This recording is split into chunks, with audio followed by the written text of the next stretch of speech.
Hey everybody, I'm here today with a math lesson on adding fractions with common denominators. In this video, I'll be going over the basic math steps to add fractions together that have common denominators. So I'll be going over some specific examples and giving you specific instructions, and the process is fairly simple.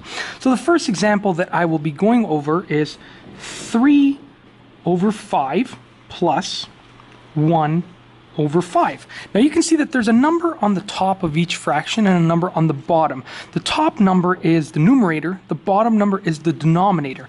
So to add fractions with common denominators, the bottom numbers need to be the same. Now, since the bottom numbers are the same, that means that in our answer, the bottom number is also going to be the same. So we're going to bring this denominator over to our answer, and that's the first thing that we have to do.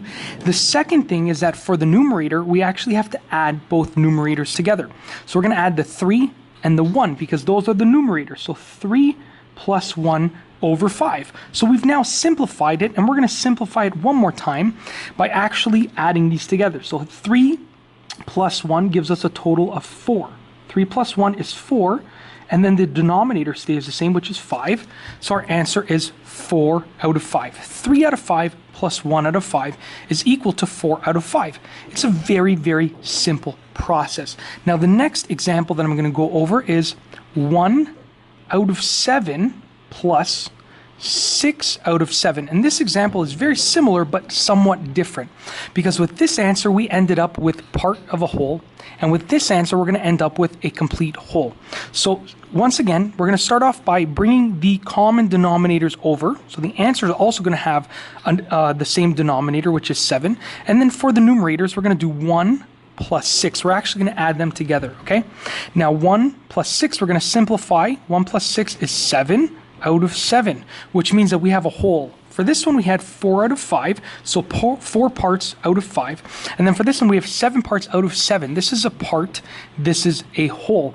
Now for this next one, what we're going to do is we're going to do one more example.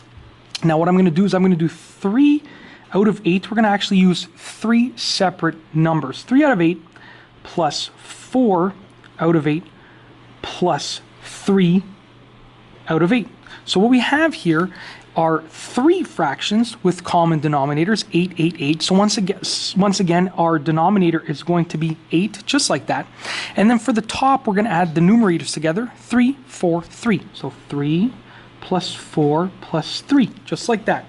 Now once again, we're going to go ahead and simplify this one step further. 3 plus 4 is 7, plus 3 is 10. So 3 plus 4 plus 3 is going to be 10 out of 8. And for this answer, it's different than the others because this is an improper fraction. This is a proper fraction. This ends up being a fraction that represents a whole, and this is an improper fraction. So in this video, I've shown you the process for adding fractions with common denominators, and I've shown you 3 separate examples that are very similar, but at the same time, very different.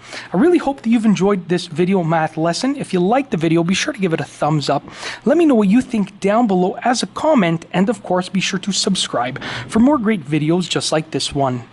And that's all I have for you today. Thanks for watching.